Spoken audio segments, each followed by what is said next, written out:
This is a protected jungle. It's important. It's protected by citizens in the area, citizens in Canada, and government of Canada, and the municipality of Canada.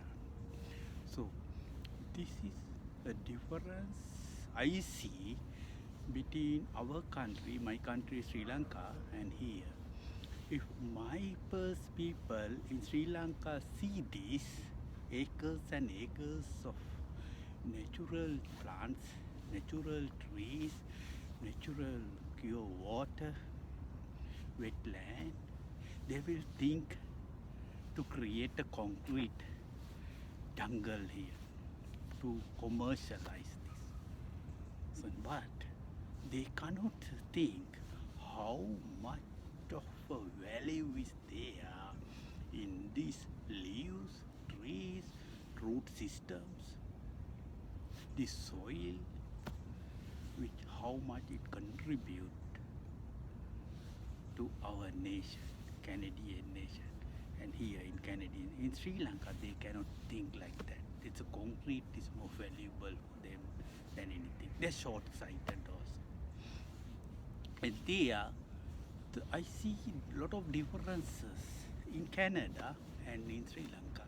And other one within Sri Lanka also. If I go to take schools or cities, you see differences.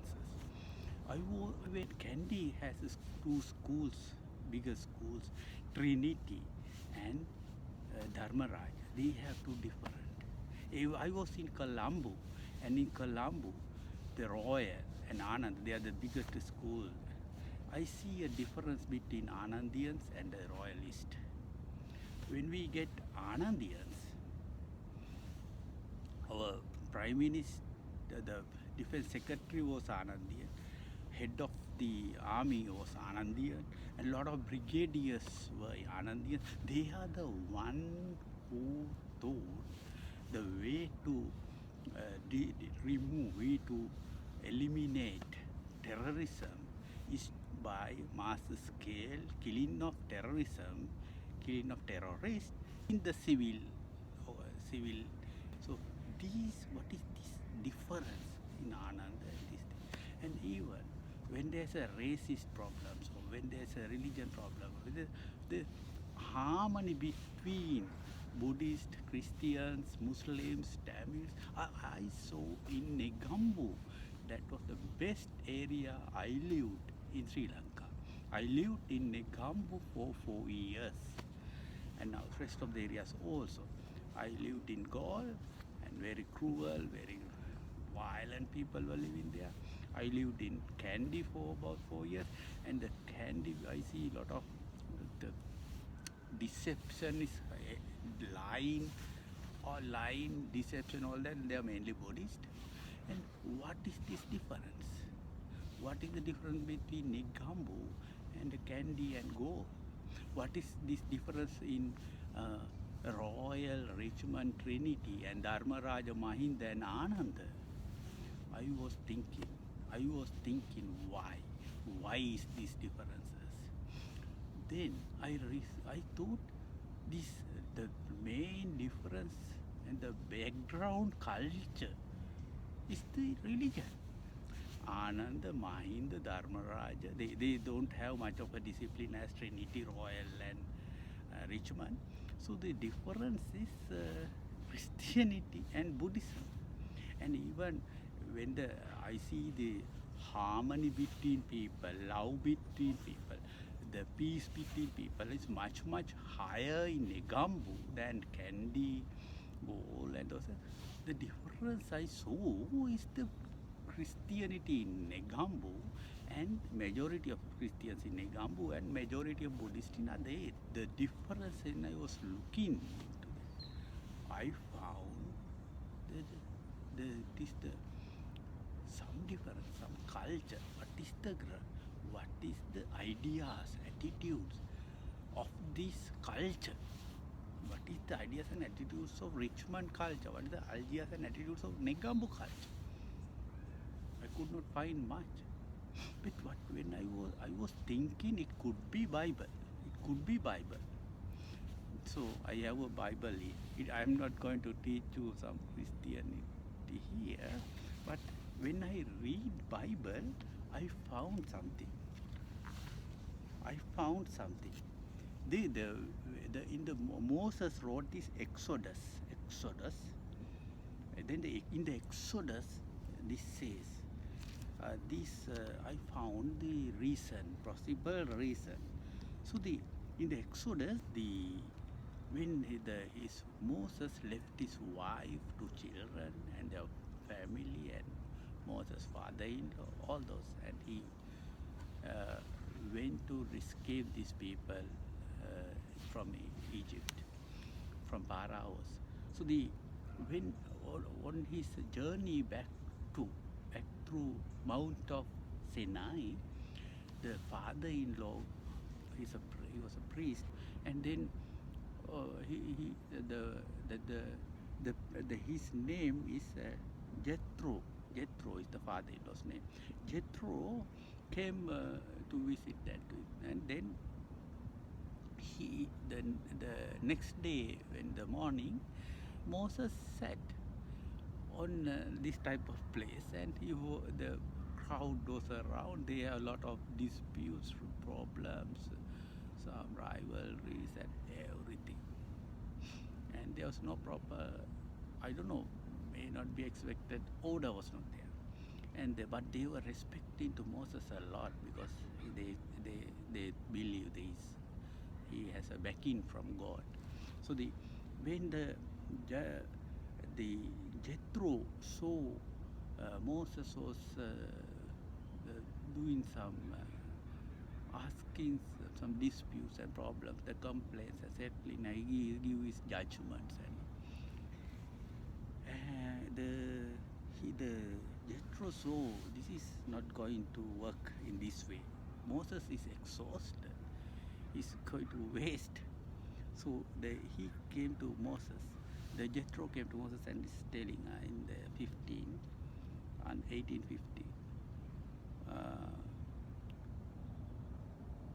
Where the people come to me to seek God's will.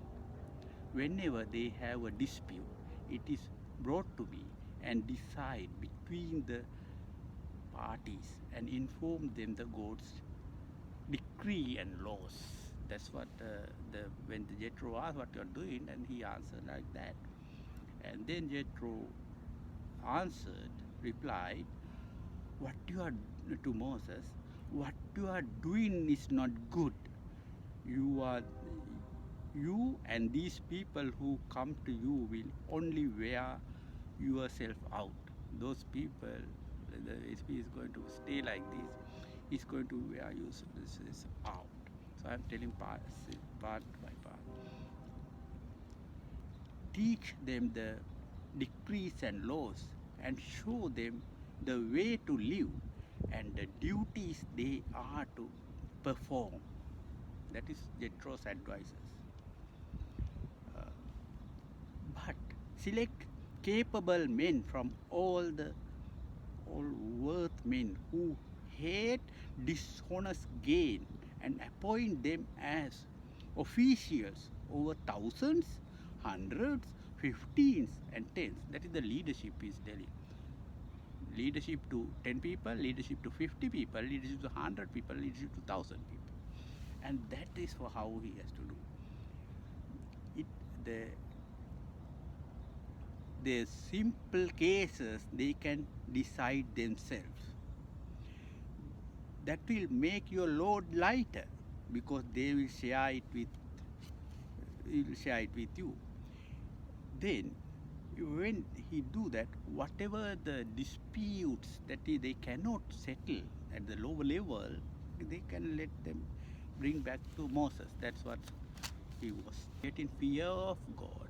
One day, Lord asked the people to get around the mountain to hear the God's voice. And then they said, there's an Aaron, he can shout loud. Moses cannot shout loud. Aaron can come to the mountain and close to God, but the rest of the people cannot touch the root of the mountain. They were banned to touch the mountain. And then Moses was telling that he got the Ten Commandments. This is the foundation, fundamental aspect of Christianity, which has rules, discipline that I saw. That's the beginning, Ten Commandments. So in the Ten Commandments, initially they create about the God, and they remove how people may malpractices. They may do malpractices with the God, with the using the God for them to gain monetary advantages, commercial advantages. So he prevent that by this way. Very important. Initially, I am the Lord your God who brought you out of the Egypt, out of the land of slavery. You should have no other God before me. There should be no other gods before me. You shall not make for yourself an idol in the form of anything in heaven above or the earth beneath or in the waters below. Very important. Don't have idols. Don't have idols. Punishing them the children and sin of the fathers of the third and fourth generations of those who hate me, but showing love to thousand generations of those who love me and keep my commandments. So how we get that? So those who hate, don't hate. Those who love me are blessed by the God. You shall not misuse the name of the Lord your God, for the Lord will not hold anyone guiltless who misuse his name. So that, see that? Do we see that in Sri Lanka? We see that Sri Lanka, if this word was there, we don't see Buddhist, these various idols and those things to get some commercial gains. Honestly, commercial gains. The commercial gains. This is banding that commercial gains at the outset. Then he says, remember Sabbath day, keeping it holy. So that there's a lot of things there. And then he create the love for God, not to hate God, and not to have idol, not to use his name for any abuses, commercially. And then he start with how the society to honor your father and your mother, so that you may live long in the land the Lord your God is giving you. You shall not murder. You shall not commit adultery. You shall not steal. You shall not give false testimony against your neighbor. Don't lie. Don't give false evidence. Don't lie. You shall not covet your neighbors. See what's the society, the commandments of the society. In Sri Lanka, how much of covet is there for their neighbors? How much? How much? Covet is jealousy and enviousness. We shall not covet your neighbor's house. You shall not covet your neighbor's wife or his manservant or maidservants, his ox or donkey, or anything that belongs to your neighbor. See, that is very important. This jealousy and enviousness in Buddhist society is the one destroy our society. Then how can there be unit?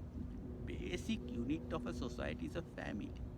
Those families should get together, united together, with peace and with love, without jealousy, without envy. So how to, that is mentally, it is there in psychology. Man is an animal. But how to get the person from away from the animal is to create the fear of these laws and decrees, acts. Create fear to those laws and decrees. And that is done by fear of God, saying that it is God's commands, God's acts, God's laws and laws for society. In that way, anyway, this is done by that way in the Christian society. And so these commands were given. Shall not this. It is the last 10 out of those 10 commands that I was telling. And he told lot of things, and there were a lot of rules and regulations. And later it was telling they were written in stone tablets, and God asked Moses to come and collect those stone tablets from the mountain, and the others were not allowed to go and take those tablets, but Moses allowed to. And those were there. Still we see in these prints are there in the Hebrew Bible, and then it come to Oris Bible is that. So this is the basis I am going to take. And then out of other some laws, the 10 commandments is the biggest one, and out of other laws I see some other rules from the God. Do not accept bribes, for bribes blinds those who see and twist the words of the righteous. So that we see, if we take the government take Chinese loans at 6%, when the loans are available at 1%, the out of 6%, the commission is there, bribe is there. So they decide on the bribe, not the Chinese project, whether the Chinese project is going to give some income later to pay those loans. No, they don't think like that. They think what's the percentage of bribe or commission or whatever is given to themselves, the prime president or the prime minister or the finance minister or the officials, and that's how they think, and that way they decide on this thing, not on their quality, not this. So it is very important role there. So in this Canada, we decide on this basis. Do not oppose an alien. You yourself know how it feel to be alien, because you were alien in Egypt. If you are alien, this is the same thing, that alien, and if other people treat us like alien, do we contribute to our country? Do you feel love to this country? But I feel I am a citizen in this country. I am treated very well as a citizen. Being a brown person, being a Sinhalese person from another country, they don't care. So what is it? It is here. It is the rule is here. It is the law here. That is the commandment from the God. Is they say that is what they create me independent. But in Sri Lanka, the Tamils don't feel that. Tamils don't feel that because there's discrimination. Muslims don't feel they are in Sri Lankans. Tamils don't feel that it is their soil, Sri Lanka, their country. Christians don't feel that they are also citizens in Sri Lanka. Buddhists and Sinhalese are the dominant, and they are the people suppress others. That is there. They can argue this and that, but reality is that. Reality is that. That's why when in the war, they aliens and discriminate them. So that is there. So that's the biggest reason for the LTT, the rising, and their war. They went into war also, because this type of rules are not there in our country, in our religion, Buddhist religion, majority. So the other one I like here, if you lend money to one of my people is the Israelis, among you, the God's people, among you who are needy, do not be like a money lender. Charge him no interest. So that's very important. How much of money lenders are there in Sri Lanka? Give the interest. The interest, they 10% interest per month. So that is very bad. That's the way. If this rule is there, if this command is there, if they can go to altar in the morning and pray for God and they see this one, then those problems won't be there. So this is brief explanation of the background of Christianity in Canada and most of the Christian world, and even in Sri Lanka, Negambu, and schools, I saw schools. So that is the difference. That is the difference. I see the peace between people, the unity between people, harmony between people, because of Ten Commandments. The harmony, peace, and love is Christianity. This is what taught every Sunday. This is what taught every day. They have altar at home and they have a Bible close by. They read the Bible. So they go by the Bible so that the real commandments and laws and decrees are given to people daily basis. So they know what is the God. If they are with the God, then they know they can have a good life and God is look after them. God is going to look after them. So thank you very much for watching this.